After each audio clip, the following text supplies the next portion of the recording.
I'm Ali White, and I'm playing Lord Birkenhead and Ernie O'Malley.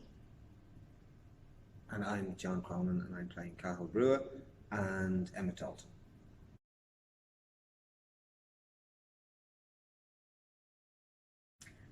Well, I find it fascinating finding out more about both these characters. They're real, you could make an adventure epic movie about either of them.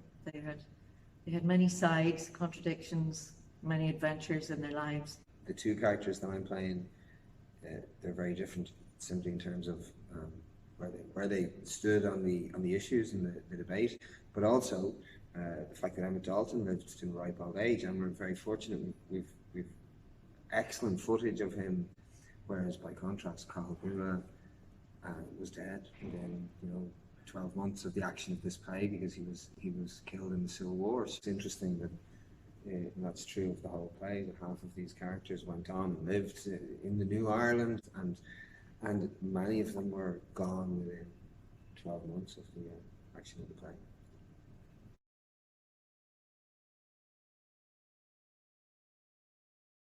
I was brought up in the north, and I thought I had a reasonably good grasp of, when the border had been put in place. The partition had already happened by the time the treaty talks took place, but the fine detail of it, so much of it was really new to me, and I found that very, really fascinating but challenging, trying to make sense of it all for myself.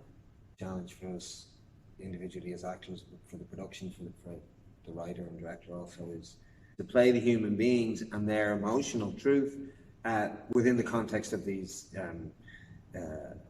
dramatic historical struggles, so that the story is clear, but also the emotional sort of journey of the characters is just as important.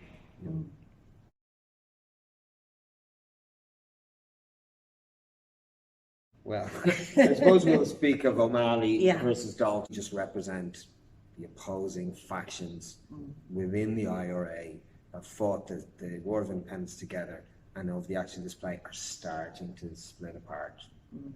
So Ernie O'Malley was an absolute die-hard Republican, wouldn't contemplate any kind of swerving from his absolute ideal. And then he comes up against Dalton in London. He's a Collins loyalist, and he just sees compromise as the pragmatic reality of the situation.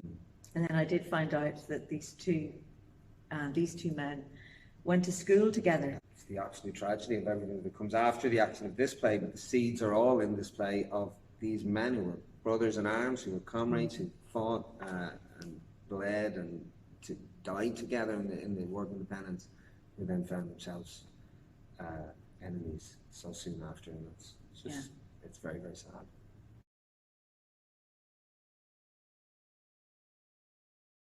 All these men around that table, they worked night and day on these negotiations, and they did come to respect one another as men, as human beings.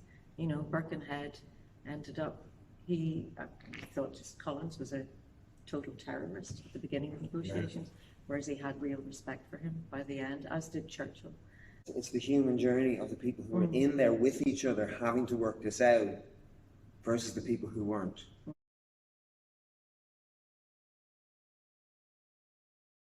It's great. It's great being back to United Theatre. It's great being in a room with so many people, so many actors, so many old friends, so many new friends, and it's really exciting to be in a cast of this scale and performing this story 100 years after the events of 1921. It's really exciting. The size of the cast is fantastic. Like, there's 12 actors. There's scenes you're not in. There's days you're not in. I haven't had that experience in years. The last, and again, that's been COVID, but it's also just been, I guess, the way theatre has gone, where casts tend to be smaller, and it's been a real joy to be in a big room with lots of people. And very much looking forward to letting the audience in there.